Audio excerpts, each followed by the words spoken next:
Since the launch of Light Up Racing, its mission has been to empower participants of horse racing with the knowledge and confidence to engage in meaningful conversations with the public and external media. It also provides research-based information about industry practices and equine welfare. Here to provide an update on the progress of Light Up Racing is Board of Directors member Price Bell, manager of Mill Ridge Farm.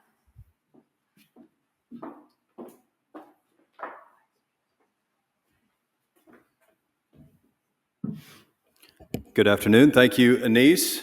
Give a round of applause to Anise for navigating this all day, so well done. Good afternoon. My name is Price Bell. I have the privilege of managing my family's Mill Ridge Farm, which is a commercial thoroughbred nursery here in Lexington. I'm here to speak today on behalf of Light Up Racing, which I serve as a director, alongside Christina Blacker, Dr. Jeff Burke, who we just heard from, Jason Litt, and Roderick Watchman. I want to also recognize Vicki Leonard, Naomi Hurdle, Monica Agnezo of Kick Creative, and Amy Brin for helping make Light Up Racing a reality these past 90 days. I know that I am the last presentation between you and either home or a cocktail, so I hope to be engaging and brief, and based on some earlier presentations, we've gained like 20 minutes, so anyway, I hope to not blow it. I want to thank and recognize the incredible speakers and presenters we've had so far today. Thank you to the Jockey Club and the Grayson Foundation for putting this summit on, and to you for spending your afternoon here and all day. Light Up Racing was started about 6 months ago as an education and empowerment nonprofit to help us, everyone in this room, every participant in the industry, communicate about our sport. It is mirrored from the success of Kick Up for Racing, which has had a significant impact on the narrative of racing and improving its social license in Australia. We felt there was a similar need here in America and set out to launch our initial pilot phase 1 during the Triple Crown season. Here's a quick video about these first 90 days.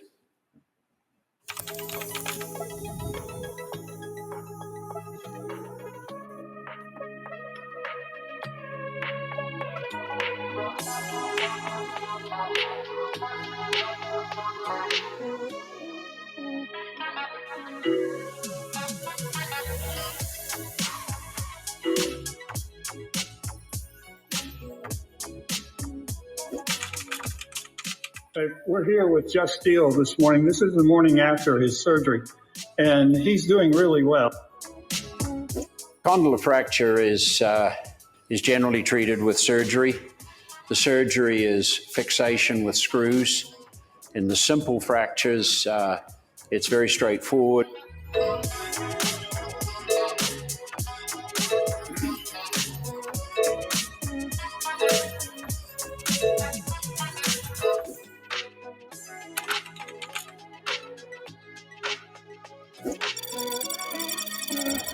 We're here with Lucky Girl. She just ran awesome. We keep those bandages on just to support, and then we'll start planning for her next race.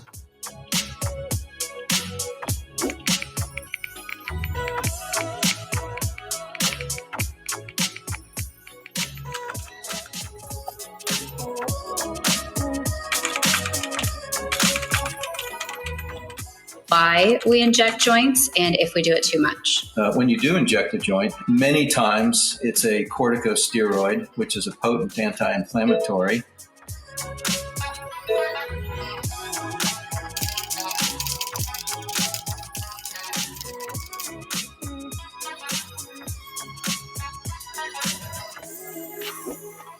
When somebody cites horse racing kills as a source, how do we counter them? What is a classy and efficient way through this conversation?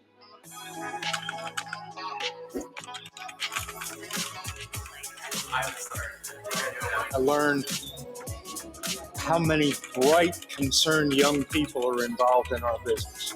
I think the biggest thing I learned was how I, as an individual, and how we as organizations can help tackle the fake news and the negative media surrounding horse racing.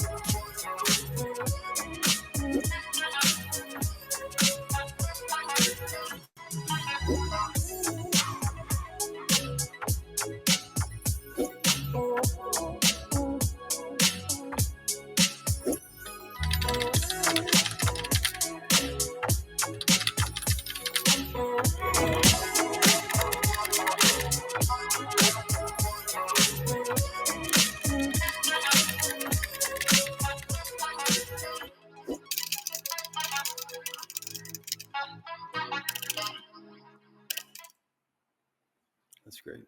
Thank you. All right. Well done, team. Big hand to the IT team so far. I know they've adjusted because, so thank you.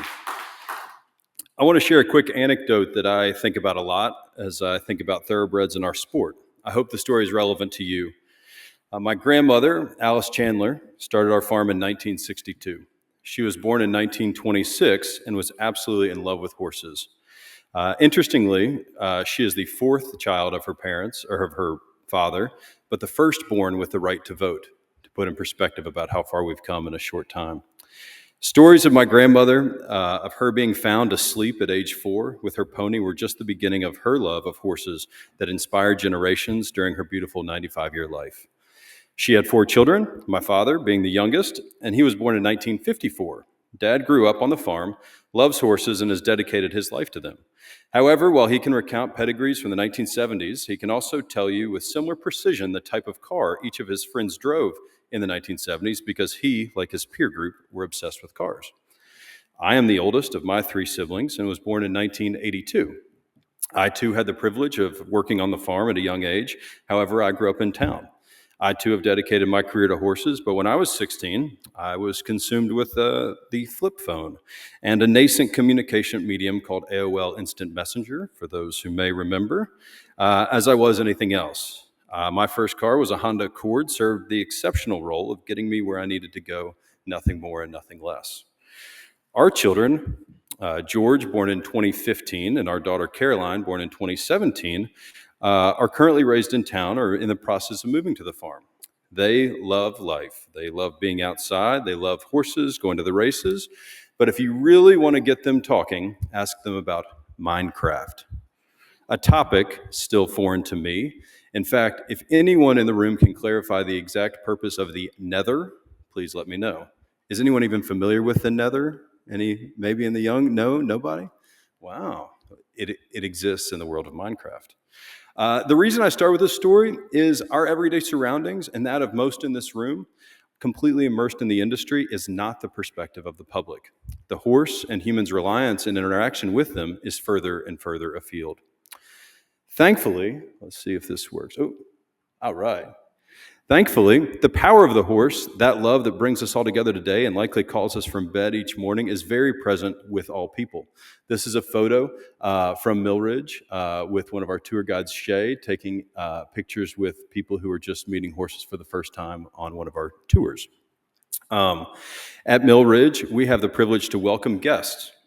We will have 6,000 to 7,000 people this year and are currently the number 2 thing to do in Lexington on TripAdvisor.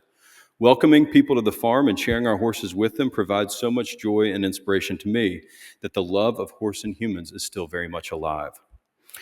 These visitors, representative of an open-minded public perspective, are blown away when they visit Millridge and see the standard of care afforded to our horses.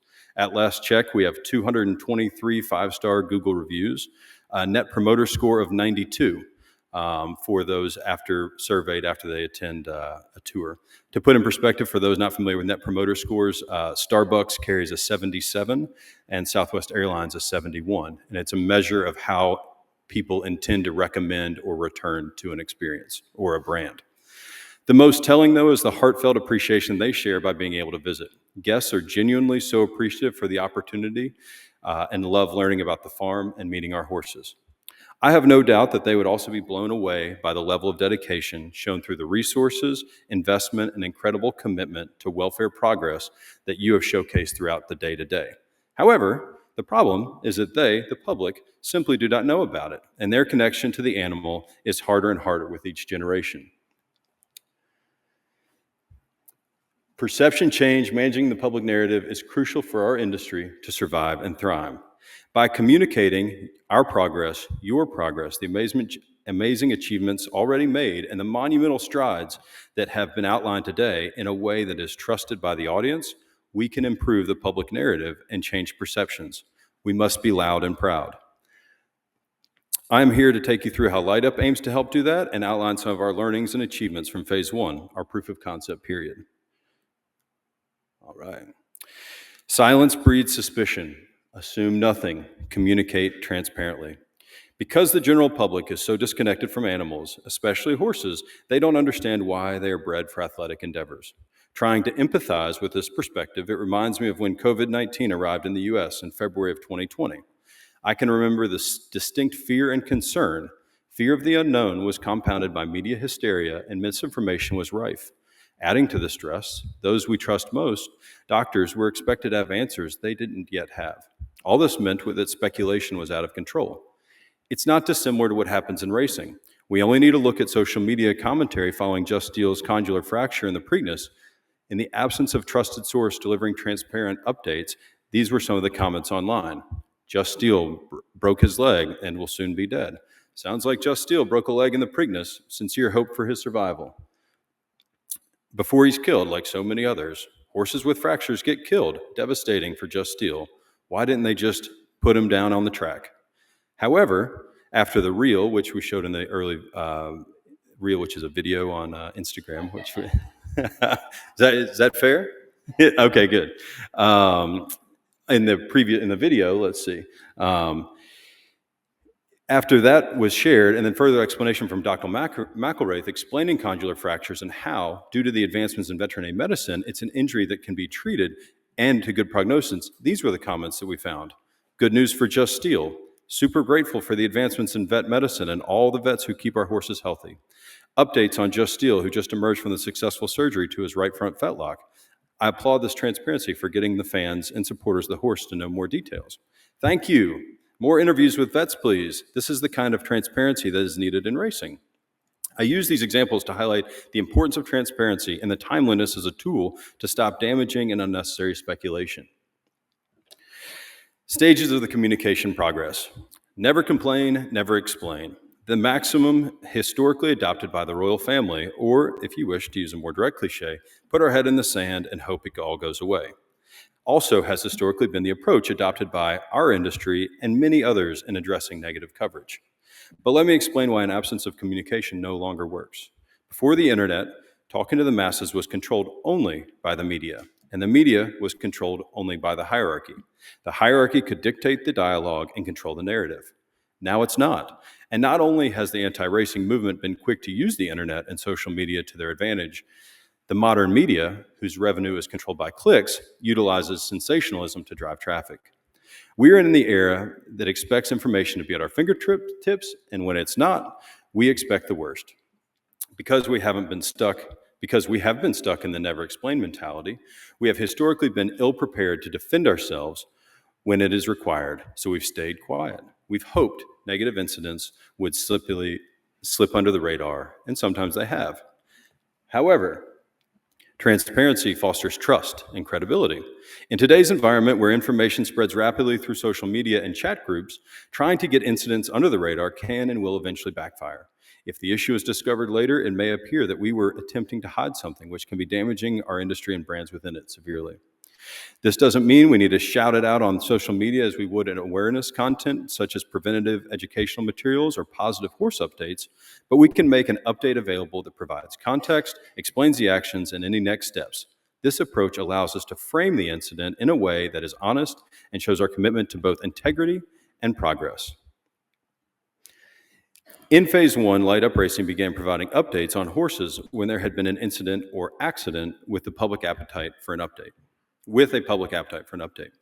We've shown the winners and losers from major races in their days of recovery and discussed medical issues that required simplified explanations. They resonated before the industry inner sanctum, with the Derby follow-up video receiving nearly 500,000 views, around 100,000 for Just Steel's updates, and similar numbers for the Mythbusters series clarifying misinformation with science.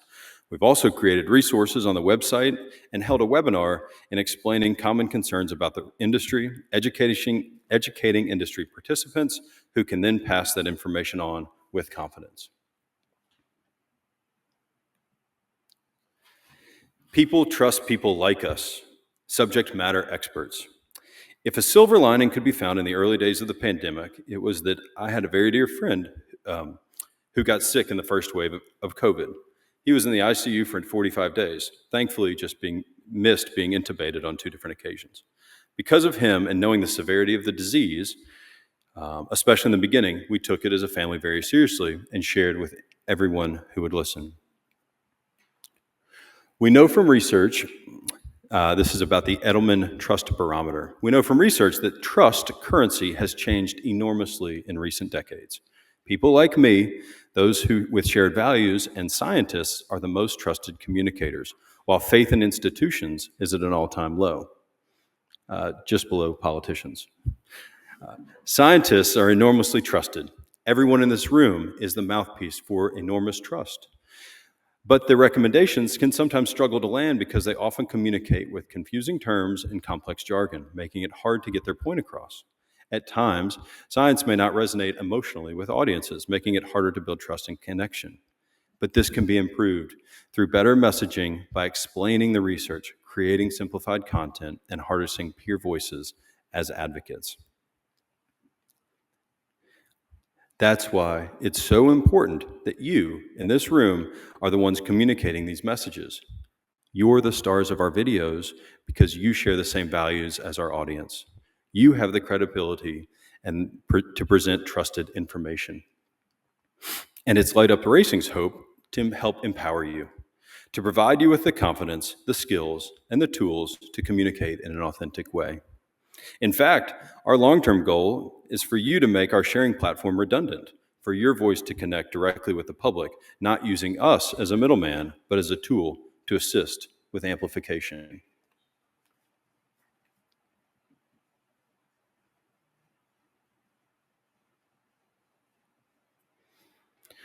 Alone, we can do little. Together, we can do so much. During the first 90 days of Phase 1 for Light Up Racing, we had cohort trainings for 20 or so people. The training took place over 2 days, and the purpose of the training was to give tools in how to communicate online and the confidence to do so. This initial cohort became our front line in communicating about racing and countering misinformation and false narratives along the way. Because these are individuals, peers communicating scientifically supported research, their voice and efficacy was particularly strong. This underlies the network effect. The network effect plays a significant role in growing the snowball of perception influence, where the value and impact of a message or idea increase exponentially as more people adopt and share it. This creates a snowball effect where stage 1, the initial influence, a small group, our Light Up Racing community share a message, in this case, the incredible messages of scientific progress and improved safety ratings for our horses. The network multiplier, as more people are engaged with the message spreads to their networks, multiplying its reach and influence. Reaches a critical mass. A tipping point is reached where the message gains widespread acceptance and momentum. The snowball effect. The message continues to grow, gathering speed and size, becoming harder to ignore and resist, reaching the general public and those who typically have not engaged in our community. I think the network effect amplifies the influence of the initial message, creating a self-reinforcing cycle where more people adopt the message, more people are exposed to it, more people adopt it, and so on. I think the Just Steel update is an example of this. It was our most shared piece of content, shared several hundred times. It started out with a Light Up cohort, was shared because it was relevant and content people cared about. As it continued to be shared, it moved to the outer rings of the general public, who now know that Just Steel will be okay. Not all injuries are fatal, and he should have a very high quality of life going forward. This is the message that the general public needs to hear, and through the initial phase of Light Up, we collectively were able to achieve the success thanks to Dr. Bramlage, McElraith, and most importantly, Dwayne Lucas and the owners of Just Steel for allowing us to share this story. The outer rungs of the movable middle, the outer rungs of the snowball represent the movable middle of the population. This is the crucial segment of our audience because they're not totally immersed in horse racing, and therefore their perception of the sport is enormously influenced by the communities and networks they're part of. We're never going to convince the anti-racing tail to come our way, and nor do we need to convince those that are pro-racing. We're really trying to focus on this middle of the distribution. So as we move into phase 2, community growth, engagement and empowerment will become an even bigger focus for Light Up Racing. This is our weapon, our secret sauce, our chance to change the game. The passion for our industry shown every day in the work by those in this room can influence the movable middle, and we can shift perceptions, build trust, and ultimately move it in our favor, growing the snowball and therefore growing the sport for generations to come. It's an example of one of our early community buildings that we had here in Lexington, and ultimately leading into our cohort trainings.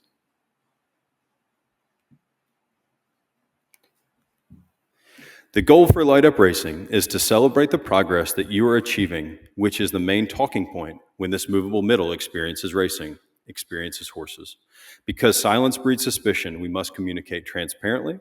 You in this room are the experts that people trust. Our shared values lands trusted communication. We are all in this together. We owe it to our horses and each other to shout from the mountain. We ask that you normalize talking about welfare, talking about progress. Blow open the barn doors, the farm gates with your phones, and talk about it with the little megaphone that we all have in our pocket. You've worked so hard to move things in the right direction, and they're only going to keep improving. We've come so far, have more to go, but the momentum is with us. The future of our industry is now. We're writing it. Your science is protecting it, and now we all need to share it. We will never return to 1926 with my grandmother and horses in most backyards. However, what we have is so special, so intoxicating, and so captivating that I'm sure we can attract the next generation away from the nether, provided we give them the opportunity and license to do so. Thank you all very much.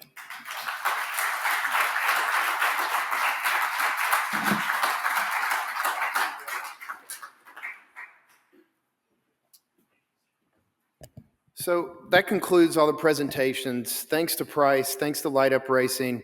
From the NTRA Safety First campaign to the Light Up Racing grassroots efforts, there's a lot of great things going on. It's so inspiring to spend a day with people like you that are committed to this great animal, the horse. If you can't come away after today with wanting to figure out how to do better things for our game, there's probably other jobs out there, right? This is a great animal, a great sport, and we should all celebrate it. There's lots of great work being done. We're happy to highlight that at every opportunity we have. Thanks to everyone again. And finally, if you have a parking ticket on your car out there, please ignore there was an overzealous parking attendant. Dr. Dean Cox has assured us that we can all throw them away. And again, thanks to everyone for your commitment to this great animal, the horse.